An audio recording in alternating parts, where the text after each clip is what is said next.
Happy anniversary, Flynn ko! Happy anniversary, mahal. You look so gorgeous. Annabeth, stop it. I'm just cute. Oh, sige, you're just cute.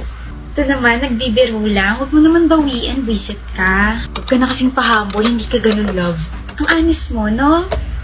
Tara na. Okay. Di ba it's been what? 4 months? Simula nang graduate tayo, diba? Do you think I should apply na for a job? No. Okay. What? I said okay, I won't apply na muna for a job. Gigi, nagbibiro lang ako. Susundin mo talaga sinabi ko? Huh? Sarili mo dapat tinatanong mo, hindi ako. I mean, okay lang naman sa akin kung mag-a-apply ka na or hindi ka mag-a-apply as long as comfortable ka sa choice mo. Ngayon, tanungin mo sarili mo kung ready ka na mag-apply kasi ikaw lang naman yung makakaalam niyan. 'Di ba?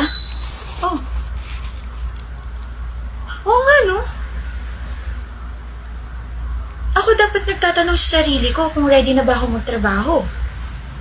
Ready na ba ako? Ready ka na ba, self? Yes. Ready ka na magtrabaho. Thank you for making me realize that, babe. I needed that. Alis ka, mahal? Yes. Kasama mga friends ko.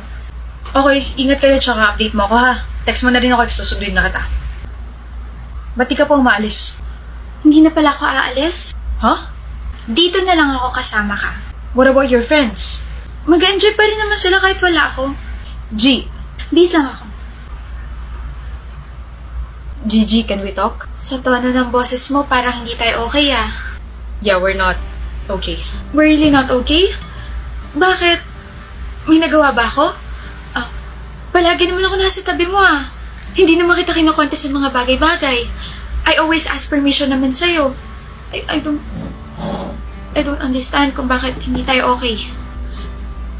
Kakasabi mo lang lahat ng mga rason kung bakit hindi tayo okay. Huh? You always say you're fine sa lahat ng mga sinasadya sa sinasabi ko, pero yung totoo hindi naman talaga, di ba? Di ba? Ayoko lang naman magalit ka. Ayoko lang na ma-disappoint ka. I won't get mad, but I would love to hear your opinions too. I wanna hear your voice too, babe. Hindi mo ba napapansin? Love, wala ka ng sariling desisyon para sa sarili mo. Ginagawa mo na akong mundo mo. I just love you so much. This is not how you love a person, Gigi. It's not love anymore kung sinasakal mo na yung sarili mo. Are you breaking up with me? No! I'm not breaking up with you. I won't break up with you. I'm just saying na you shouldn't agree with me all the time. Na huwag mo kalimutan yung mga kaibigan mo, pati na rin yung sarili mo dahil sa akin. Di ba you have a bucket list pa nga when we were in college? Meron akong bucket list? Nakalimutan mo na? Sabi mo ron gusto mo mag-Baguio mag-isa, magkape mag-isa, mag-hike mag-isa. Right. I still wanna do that. Pero ang hirap. Ang hirap, Flynn. I know. Kaya nga hanggat maaga pa, gusto ko nang ayusin natin to. Hindi naman ako mawawala, mahal. Nandito pa rin naman ako. We can have discussions and other stuff. I just want you to realize that you can enjoy, explore, make your own decisions without feeling guilty. Thank you. Thank you for listening. We'll work on this, okay?